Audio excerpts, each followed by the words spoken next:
तो स्वागत है आप सभी का अपने से यूट्यूब चैनल स्पीक 234 में। तो आज की वीडियो में दोस्तों आपका लेकर आ गए हम लोग हिंदी बी का जो है बहुत ही महत्वपूर्ण क्वेश्चन, जो कि आपका 90% दोस्तों हमारे डायरेक्ट बोर्ड एग्जाम में पूछा जा सकता है। ठीक है, तो वीडियो पर एंड तक बने रहिएगा। और दोस्तों अगर आपको ये वीडियो पसंद आएगी तो वीडियो को एक लाइक कर दीजिएगा, और चैनल पर नहीं होंगे तो चैनल को सब्सक्राइब करके वी ऑल बस सेट जरूर से करिएगा। ठीक है, ताकि आगे की नोटिफिकेशन आप तक पहुंच सके। और साथ ही साथ दोस्तों हमारे जो है व्हाट्सएप और टेलीग्राम चैनल को ज्वाइन करके रखिएगा। आगे की अगर आपको तैयारी करनी है तो दोनों का लिंक हमारे इस वीडियो के डिस्क्रिप्शन बॉक्स पे मिल जाएगा। तो चलिए बढ़ते हैं हम लोग प्रश्न की ओर। तो यहाँ पर दोस्तों पहला प्रश्न देखेंगे हम लोग। ठीक है, जो आपका रहने वाला है खंड क अपठित बोध से। तो ये दोस्तों हिंदी का बहुत ही इंपॉर्टेंट क्वेश्चन रहने वाला है। और दोस्तों और एक जो है आपका ऑब्जेक्टिव क्वेश्चन सुबह तक या फिर जो है मॉर्निंग में 4 या 5 AM को अपलोड हो जाएगा, जो कि बहुत ही इंपॉर्टेंट रहने वाला है आपका बोर्ड परीक्षा के लिए। ठीक है, तो उसको जरूर से आप लोग एक बार देख लीजिएगा। लेकिन उसको देखेंगे आप लोग कैसे, अगर आप लोग चैनल सब्सक्राइब नहीं करेंगे तो चैनल को जरूर से सब्सक्राइब करके रखिएगा। आगे भी हमारे चैनल पर आपको बहुत ही इंपॉर्टेंट क्वेश्चन जो है देखने को मिल जाएगा। ठीक है, तो यहाँ पर दोस्तों एक अपठित बोर्ड मतलब बोर्ड से दिया गया है एक आपका ये। ठीक है, तो ये देखेंगे हम लोग डायरेक्ट आंसर इसका। ठीक है, तो पहला प्रश्न रहेगा कि इस गद्यांश में अब किस बात के प्रति सतर्क किया गया है। तो इस गद्यांश में जो है पहला का ऑप्शन नंबर सी जो है बिल्कुल राइट आंसर हो जाएगा। यथार्थ की एकांगी अभिव्यक्ति के लिए जो है सतर्क किया गया है। ठीक है, क्या हो जाएगा दोस्तों, सी नंबर ऑप्शन यहाँ पर करेक्ट आंसर। चलिए फिर नेक्स्ट क्वेश्चन देखते हैं दूसरा नंबर कि सुंदर वह है जो डैश करती है, रिक्त स्थान की पूर्ति उपयुक्त विकल्प से करे। तो यहाँ पर जो है सुंदर वो है जो डैश करती है, तो सुंदर वो है दूसरा का जो है बी सामंजस्य। ऑप्शन नंबर बी यहाँ पर बिल्कुल राइट आंसर हो जाएगा, सामंजस्य। फिर दोस्तों नेक्स्ट तीसरा नंबर क्वेश्चन है यहाँ पर कि सबसे अधिक दंडनीय व्यक्ति कौन है। तो सौंदर्य का विभक्त रूप प्रस्तुत करने वाला, या फिर विभक्त का सौंदर्यीकरण करने वाला, या यथार्थ का घिनौना रूप प्रस्तुत करने वाला, या डी नंबर कल्पना को यथार्थ रूप में प्रस्तुत करने वाला। तो यहाँ पर तीसरा का हमारा ऑप्शन नंबर सी बिल्कुल राइट आंसर हो जाएगा। ठीक है, फिर देखते हैं हम लोग नेक्स्ट क्वेश्चन। नेक्स्ट क्वेश्चन दोस्तों हमारा रहने वाला है यहाँ पर 4 नंबर, जो कि रहने वाला है आपका। देखिए, सौंदर्य उपयोगी तभी होता है जब तो जीवन का स्पर्श मिलता है, बी नंबर कल्पना का स्पर्श मिलता है, सी नंबर बुद्धि का स्पर्श मिलता है, या डी नंबर भावना का स्पर्श मिलता है। तो 4 नंबर का दोस्तों ऑप्शन नंबर ए जीवन का स्पर्श मिलता है, बिल्कुल राइट आंसर।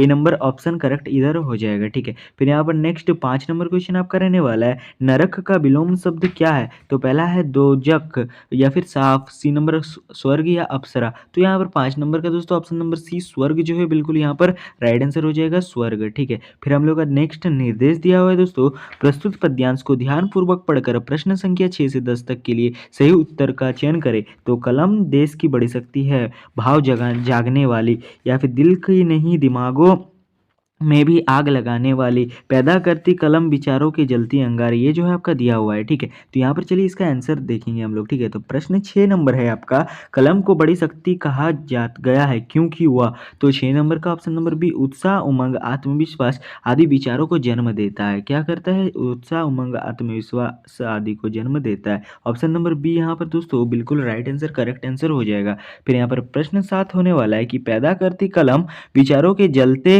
अंगारे द्वारा कवि ने जिन विचारों की बात की है वे हैं। तो यहाँ पर प्रश्न 7 का जो है यहाँ पर पहला ऑप्शन है गर्मी से भरे विचार, बी नंबर है नाभिकता जोश और साहस से भरे विचार, या सी नंबर दुखों से भरे विचार, या क्रोध से भरे विचार। तो 7 नंबर प्रश्न का ऑप्शन नंबर बी जो है बिल्कुल राइट आंसर हो जाएगा, जो है करेक्ट आंसर बी नंबर हो जाएगा। ठीक है, फिर हमारा प्रश्न 8 है तलवार की आत्मविश्वास क्यों है, मतलब तलवार की आत्म आवश्यकता क्यों है। तो पहला है लघु कर्म करने रखने के लिए, बी नंबर ज्वालांत विचार जागने के लिए, फिर यहाँ पर सी नंबर दिमाग में आग लगाने के लिए, और डी नंबर हिंसक जीवों से बचने के लिए। तो यहाँ पर प्रश्न 8 का ऑप्शन नंबर डी जो है हिंसक जीवों से बचने के लिए बिल्कुल right answer, D number option हो जाएगा सही उत्तर यहाँ पर। ठीक है, फिर देखिए नेक्स्ट 9 नंबर क्वेश्चन कि उपयुक्त पद्यांश में किस बात का बल दिया जाता है, दिया गया है। तो पहला ऑप्शन है कलम, दूसरा ऑप्शन है व्यक्ति, तीसरा ऑप्शन है समाज, लास्ट ऑप्शन है समुदाय। तो प्रश्न 9 का ऑप्शन नंबर ए कलम जो है बिल्कुल राइट आंसर हो जाएगा, ए नंबर ऑप्शन है। ठीक है, फिर यहाँ पर प्रश्न 10 का हो जाएगा निम्नलिखित में से कौन सा शब्द अग्नि का पर्यायवाची है। तो यहाँ पर अंगारे, बी नंबर आग, C number Anil, D number वारी। तो प्रश्न 10 का हमारा ऑप्शन नंबर बी आग बिल्कुल राइट आंसर हो जाएगा। ठीक है, क्या हो जाएगा, B number option correct answer. फिर चलिए देखते हैं हम लोग खंड ख व्याकरण से दोस्तों आपका हिंदी बी का बहुत ही इंपॉर्टेंट क्वेश्चन रहने वाला है। ठीक है, जो कि 11 नंबर रहने वाला है। उपस्थिति शब्द में किस उपसर्ग का प्रयोग होता है। तो उपस्थिति शब्द में जो है हमारा उपसर्ग का प्रयोग होता है। क्या होता है? उपसर्गता। ऑप्शन नंबर सी यहाँ पर करेक्ट आंसर हो जाएगा। फिर 12 नंबर क्वेश्चन है कि लड़ाई शब्द में किस प्रत्यय का प्रयोग हुआ है? तो लड़ाई शब्द में जो है प्रश्न 12 का ऑप्शन नंबर ए आई का प्रयोग हुआ है। क्या हो जाएगा? ए नंबर ऑप्शन आई। फिर चलिए देखते हैं नेक्स्ट यहाँ पर 13 नंबर प्रश्न की व्यर्थ शब्द में किन वर्णों की संधि हुई है? तो व्यर्थ शब्द में जो है 13 का ऑप्शन नंबर ए ई प्लस अ का संधि हुआ है। क्या? ई प्लस ए अ का। ऑप्शन नंबर ए बिल्कुल यहाँ पर राइट आंसर हो जाएगा। फिर यहाँ पर देखते हैं आप लोग प्रश्न 14 नंबर घुड़दौड़ का संधि विच्छेद क्या है?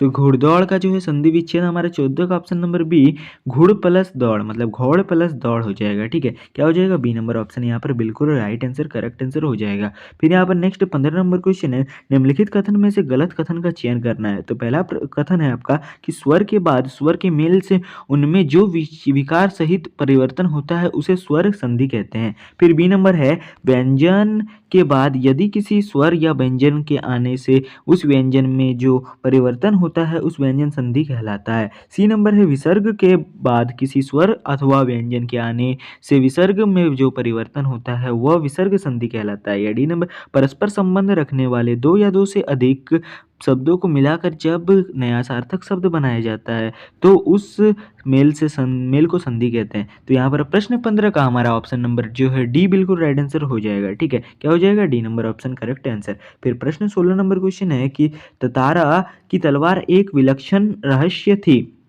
इस वाक्य में से संज्ञा पद छाटिए, पदबद्ध छाटिए। तो यहाँ पर तलवार एक, फिर ततारा की तलवार या रहस्य थी या विलक्षण रहस्य। तो प्रश्न 16 का जो है दोस्तों ऑप्शन नंबर बी ततारा की तलवार जो है बिल्कुल राइट आंसर हो जाएगा, बी नंबर ऑप्शन। ठीक है, फिर चलिए अब देखते हैं हम लोग प्रश्न 17 नंबर, मेरा मूर्ख का विलोम शब्द क्या होगा? तो यहाँ पर हास, विधीर, गुण या वाचाल। तो प्रश्न 17 का दोस्तों ऑप्शन नंबर जो है डी बिल्कुल राइट आंसर हो जाएगा, वाचाल। क्या हो जाएगा? डी नंबर ऑप्शन वाचाल। ठीक है, फिर देखते हैं हम लोग प्रश्न 18 नंबर की आकाश का पर्यायवाची शब्द क्या है? तो आकाश का जो है पर्यायवाची शब्द 18 का सी नंबर व्योम होगा। ठीक है, ऑप्शन नंबर सी यहाँ पर बिल्कुल राइट आंसर हो जाएगा। फिर देखते हैं हम लोग खंड को पाठ्य पुस्तक से जो कि लिया गया है। ठीक है, कि सखी में आए वाणी शब्द का क्या अर्थ होगा? तो प्रश्न 19 का जो है डी नंबर ऑप्शन उपयुक्त सभी होगा, बोल, वचन, बातें। ठीक है, फिर देखते हैं यहाँ पर प्रश्न 20, मन का आपा खोड़ का क्या अर्थ है? तो मन का आपा खोड़ का मतलब होता है प्रश्न 20 का ऑप्शन नंबर सी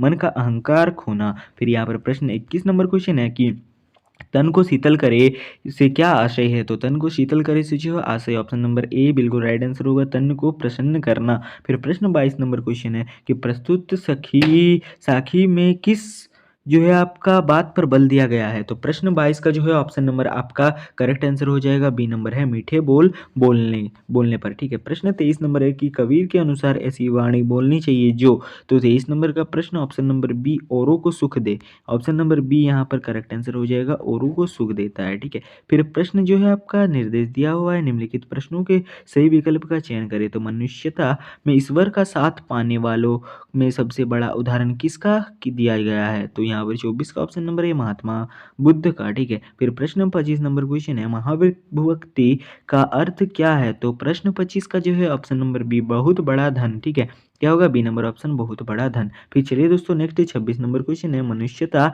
कविता के आधार पर बताइए कि मनुष्य को अपने चुने हुए मार्ग पर किस तरह चलना चाहिए? तो यहाँ पर 26 नंबर का प्रश्न ऑप्शन नंबर डी खुशी से। ठीक है, क्या होगा? डी नंबर ऑप्शन खुशी से करेक्ट आंसर हो जाएगा। प्रश्न 27 का क्वेश्चन हो जाएगा यहाँ पर कबूतर को बचाने के लिए अपना मांस किसने दिया था? तो कबूतर को बचाने के लिए अपना मांस प्रश्न 27 का ऑप्शन नंबर बी जो है राइट आंसर हो जाएगा। ठीक है, क्या होगा? बी नंबर ऑप्शन यहाँ पर करेक्ट आंसर। फिर देखते हैं हम लोग नेक्स्ट 28 नंबर क्वेश्चन कि पावस ऋतु भी पर्वत प्रदेश पल पल परिवर्तित प्रकृति वेश, इन पंक्तियों में किस ऋतु की बात की गई है? तो यहाँ पर जो है प्रश्न आपका इसका आंसर रहेगा, आपका देख लीजिएगा 28 नंबर का ऑप्शन नंबर बी। ठीक है, वर्षा ऋतु। फिर प्रश्न 29 है कि पर्वत प्रदेश में प्रवास कविता में तालाब में किसका किसका प्रतिबिंब झांक रहा है? तो प्रश्न 29 का ऑप्शन नंबर डी पर्वत का। ठीक है, प्रश्न 30 होगा पर्वतों की छाती पर बहने वाले झरना कैसे लग रहे हैं? तो प्रश्न 30 का ऑप्शन नंबर डी जो है मोतियों की